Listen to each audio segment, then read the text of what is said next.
Welcome to my channel மணி மணிஷா 123. வாங்க வீடியோக்குள்ளே போகலாம். இன்றைக்கி எதை பற்றி பார்க்க போகிறோன்னு பார்த்தீங்கன்னா, வாழை மரத்தில் இருக்கிற ஜூஸை எப்படி எடுக்கிறதுன்னு தான் பார்க்க போகிறோம். மினி விளாக் தான். வாங்க. இப்போ பார்த்திங்கன்னா தார் போட்ட மரத்தை பார்த்திங்கன்னா ஒரு கீழேருந்து ஒரு அடி விட்டு கட் பண்ணிடுறோம். கட் பண்ணிவிட்டு அதில் பார்த்திங்கன்னா சென்டரில் தண்டு பகுதி இருக்கு இல்லைங்களா, அந்த பகுதியை தான் நம்ம யூஸ் பண்ண போகிறோம். கீழே வந்து சமமாக கட் பண்ணிக்கணும். கட் பண்ணிக்கிட்டு அதில் தண்டு பகுதியை மட்டும் கரெக்டாக சில பேர் அருவாள் எடுக்கிறாங்க, கத்தியில் எடுப்பாங்க. நம்ம பார்த்திங்கன்னா கரண்டியில் தான் எடுக்கிறோம். கரண்டியில் அந்த தண்டு பகுதியை மட்டும் ரவுண்டாக கட் பண்ணி எடுக்க போகிறோம். இதே கொஞ்சம் சைட்லேயோ இதுலேயோ கத்தியில் கட் பண்ணல சைடில் கட் பண்ணிட்டாங்கன்னு வச்சுக்கோங்களேன், அது பார்த்திங்கன்னா அந்த ஊறுற தண்ணி பார்த்திங்கன்னா அது வழியாக வெளியில் போயிடும், இதில் இருக்காது. அதனால் அந்த தண்டு பகுதி, அதனால் நம்ம என்ன பண்ணுறோன்னு பார்த்திங்கன்னா கரண்டிலேயே அழகாக கட் பண்ணி எடுக்கிறோம். நம்ம ஆழம் கொஞ்சம் தேவைன்னா ஆழம் வச்சுக்கலாம், இல்லைன்னா கொஞ்சம் மேலாவிலேயே வச்சுக்கலாம். நம்ம கொஞ்சம் தண்ணி 2-3 பேர்த்துக்கு வேணும், அதனால் கொஞ்சம் ஆழமாகவே எடுக்கிறோம். ஆழமாக எடுத்தோம்னா தண்ணி கொஞ்சம் நிறையா இருக்கும். இதில் பார்த்திங்கன்னு வச்சுக்கோங்களேன், நமக்கு கிட்னியில் மெயினாக பார்த்திங்கன்னா கிட்னியில் இருக்க கல்லை கரைக்குதுங்க. ரெண்டாவது ulcer, body heat, body pain, சுகரை வந்து நார்மல் லெவலில் வச்சுக்கிறது, இந்த மாதிரி நிறைய மருத்துவ குணங்கள் இருக்குது. அதனால் வீட்டுக்கு ஒரு மரம், வாழை மரம் வச்சு அதை கரெக்டாக நம்ம பராமரித்து யூஸ் பண்ணினா நல்லதுங்க. இது பார்த்திங்கன்னா டெய்லி ஒரு 30 ml சாப்பிட்லாங்க, எந்த பிரச்சனையும் கிடையாது. இதில் மேலும் பார்த்திங்கன்னா இதில் வாழை இலையை யூஸ் பண்ணுறோம், தாறு போட்டுச்சுன்னா பூவை யூஸ் பண்ணுறோம், காய்ச்சிச்சின்னா காயை யூஸ் பண்ணுறோம், பழுத்துச்சுன்னா பழத்தை யூஸ் பண்ணுறோம். அதுக்கப்புறம் பார்த்திங்கன்னா தண்டை வெட்டுனா அந்த தண்டை யூஸ் பண்ணுறோம். அதுக்கப்புறம் பார்த்திங்கன்னா இப்படி நம்ம ஜூஸ் யூஸ் பண்ணுறோம். இப்போது இவ்வளோ மருத்துவ குணங்கள் இருக்கிறதுனால போதுமான அளவு ஆழம் எடுத்துட்டோம்னு நினைக்கிறேன்.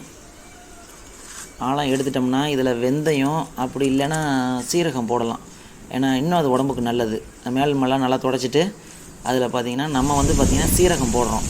சீரகம் போட்டுட்டு அதை வந்து மூடணும், இல்லைன்னா தூசி இதெல்லாம் விழுந்துடும் இல்லைங்களா, அதனால அதை வந்து மூடணும். நமக்கு தான் இருக்கவே இருக்குது, இலை இருக்குது இல்லைங்களா, இலையை எடுத்து மேலே போட்டு கட்டுறதுக்குன்னா நம்மக்கிட்ட இருக்குது வாழை மட்டை இருக்குது இல்லைங்களா, அதை கிழித்து அழகாக கட்டிடலாம். கட்டிட்டோம்னா பூச்சி எதுவும் அதில் விழுறதுக்கு வாய்ப்பு இல்லைங்க. கிழித்து கட்டிட்டு ஒரு நாள் கழித்து ஒரு 8 மணி மினிமம் வந்து அதுக்கு 8 மணி நேரம் ஊறணுங்க.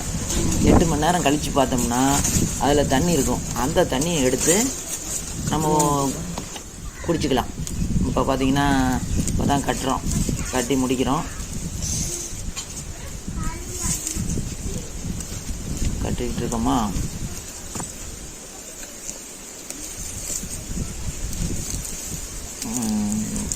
கட்டியாச்சு.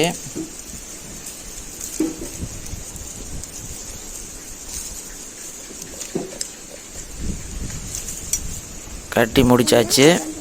அடுத்து வந்து ஒரு நாள் கழித்து மறுபடியும் நெக்ஸ்ட் டே வந்து ஓப்பன் பண்ணுறோம்.